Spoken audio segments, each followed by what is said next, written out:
Okay, we'll schedule close to 1,000 games this summer. All right. Also, this summer when you're like bored at home a little bit, come on down to the park. I have 4 grandkids and they love coming down here. They watch the games and they love the soft serve ice cream that we have at the Press Spot concession stand. I'm telling you, it's the best in the area. So come on down, because they always say to me, come on, Papa. They call me Papa. Papa, let's go get ice cream. So I bring them down to the park. So if you get bored, come on down and watch a ball game this summer. Thank you. Thank you, Ed. And thank you to his team. I didn't know we'd be advertising today, but you know what? These guys are doing a great job. Thank you, Ed, and your team. You know, talk about teams. Team Buck, or Team Natalie, whatever you want to call it. Natalie and the Community Services Department does a phenomenal job. Look at some of the programs that we take care of. Just look at it. It's just thousands of people come through these doors and take advantage of these programs. As a matter of fact, I have a copy of the Spotlight right here, and you get it every 2 months. If you actually go through this, it'll take you hours to actually go through that to see all the programs and services that we provide through this building and through the Recreation Department and through the Community Services Department. Natalie, you and your team, and I'll tell you, they're more than one shift. And we've got some phenomenal people that man this facility and service these programs, and each and every one of you are the beneficiaries of this. So how about a big round of applause for Natalie and her team?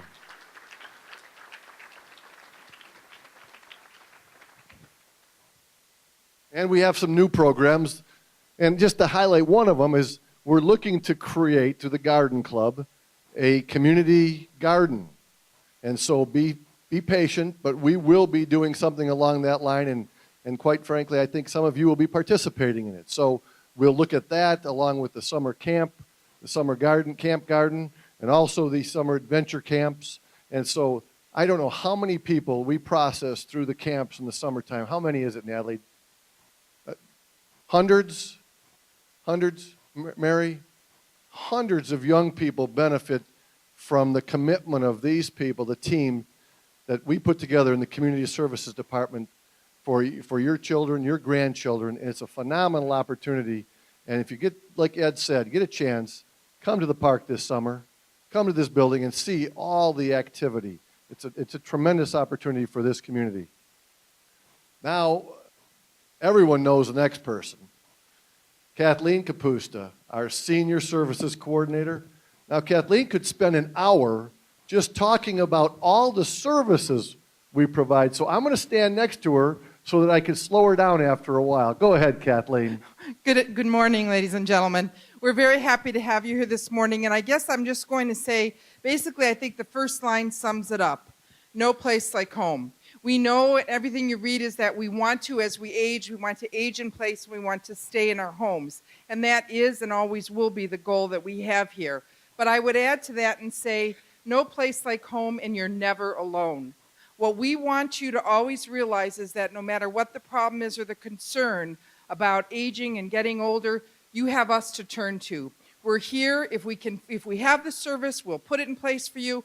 If we don't, if it's something we can figure out, we'll help you research and look at the options. You never have to fear. So often when you call, and I look around and so many of you have called over the years, you'll say, well, I didn't want to bother you. And I keep telling you, job security, bother me. Okay, that's what we're here for. We're here to try to help you to search for the answer. So never hesitate. Thank you. Thank you. Boy, now that's good. I like your style, Kathleen. I think you've done this once or twice. You know, in order to provide all these services and programs, you have to have a team of people to take care of the buildings. We take care of around 300,000 square feet of buildings. The tech services team does that. And so when you walk in a building, you take for granted the light switch goes on. You take for granted the temperature will be right. You take for granted the kitchen appliances will work. We take all these for granted. But it takes a team of people to be able to facilitate those needs and requests and keeping these buildings functioning. And they do a great job all year long because, remember, the buildings don't shut down at night.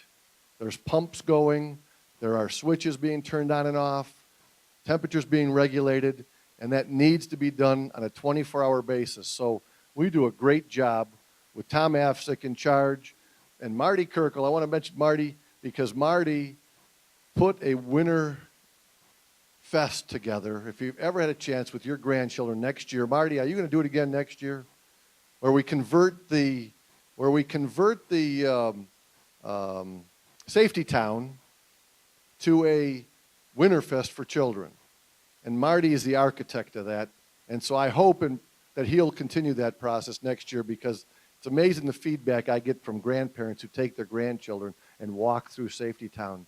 It's an amazing feature. But that team, keep the buildings running 24 hours a day, 7 days a week. Great job, technical services team. We also brought on, last July, we brought on Joe Lubin. Now, he's like Dave Schneiderman. He's like the ever-ready bunny. He runs around. He has the tremendous responsibility in taking care of our most valuable asset, our employees. He's making sure that their medical situations are taken care of. He's making sure our contracts are in place. He's making sure we have health and welfare initiatives on the books. And he's upgrading. He makes sure that all our employees are taken care of. Joe Lubin works like he's there day and night sometimes. So I want to thank Joe Lubin for a job well done. And welcome aboard, Joe. Is Joe here? Where's Joe? There he is. Now you know who's taken care of. Joe, you want to say anything? 30 seconds. I just want to say thank you. It's a pleasure to be here in this fine city, and I'd like to thank the mayor for taking a chance on me. Thank you.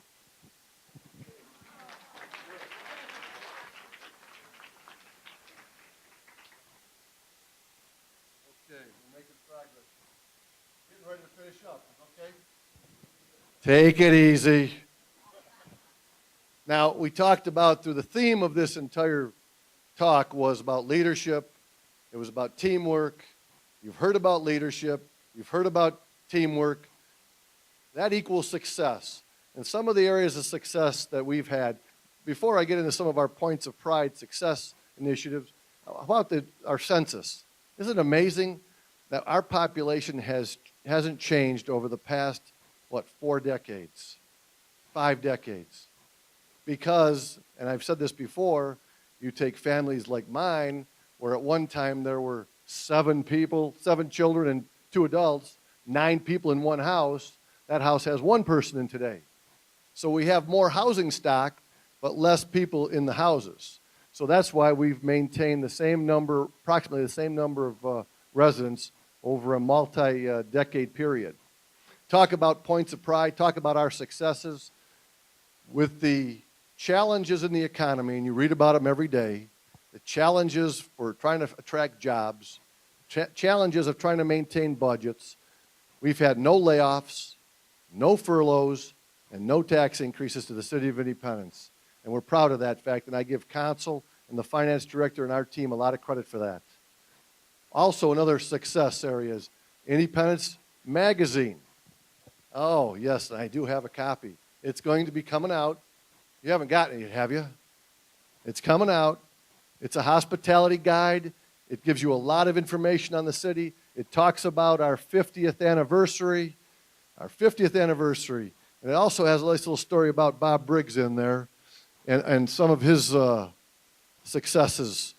Bob was, well, I won't talk about Bob and his adventures overseas during the war, but I can tell you, if you ever have a chance to sit down with him, he's an amazing man. Leadership plus teamwork equals success. We've got a number of different items that we've got a lot to be proud of.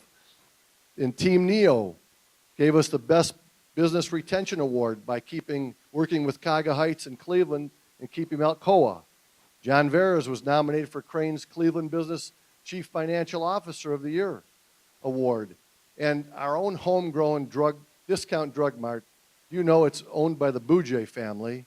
I grew up with the Boujay family, some of the boys, and most of them still reside in the City of Independence. And that's the 54th largest employer in Northeast Ohio. Additional points of pride. the Cuyahoga Valley Chamber of Commerce, and the awards. We've got a number of businesses that we're very proud of their success. And Charlene Paparizos, we appreciate the Chamber's support for our community. And our dogs, the two canine units, top dog awards. So we got a lot of things going. Additional points of pride. The community is only as successful as its components. And one of the major components is the school system. Hannah Blaze received the Ohio Middle School Student of the Year Award, and she had to present in front of over 700 teachers several months ago. And she did it flawlessly. That's one of our own, homegrown. And the baseball team being a state semifinalist. And the 2 years in a row, our cross-country team have been state champs. And recently, Roger Howard, the high school principal, was awarded the Principal of the Year Award for Ohio. So I think that we have to always remember and take care of our school system because they are our future leaders. And the more we can do to work them through the system and have them become successful, the better off we're going to be. Additional points of pride, additional successes. Greater Cleveland's best places. We're ranked one of the most livable communities. Also, Independence is ranked third in overall Northeast Ohio. So we have a number of different successes because of the leadership, because of teamwork. In summary, let me say this. We have a lot of things to be grateful for in this community. We identified some of the reasons for that success. Some of the department heads spoke today. They shared with you some of the programs and services that we provide. We could be here for 3 hours if we talked about all the different services and that we provide. We don't have that kind of time. But I can tell you that in today's world, with the challenges of our economy, that the challenge that we have to deal with in a daily business, it's not like 10 and 20 years ago when we were building office buildings like we were building houses. Today, it's a challenge. And we're going to have to reinvent ourselves to be successful for future decades and future generations. But we can do that by having the right leadership team, the right vision, the hardworking employees that work for you every day. We will be successful. One day at a time, we will be successful. With this visionary leadership and the group that helps support the level of services, the quality of life that we provide on a daily basis, we will continue to be successful. I have always had an appreciation for the past. That's why we started today talking about the past leaders of this community.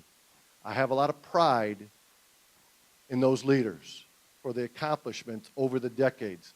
They are the reason we're successful. They set the foundation. They made it easier for us to be successful today.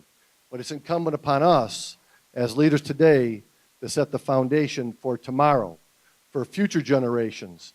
And the only way we can do that is if we work as a team, we work hard, we have a vision for the future, and my promise is this, that Team Independence, all those that spoke today, that share with you the hard work, the dedicated services, that we will continue to work hard to make Independence the best community in which to live, work, visit, and raise a family.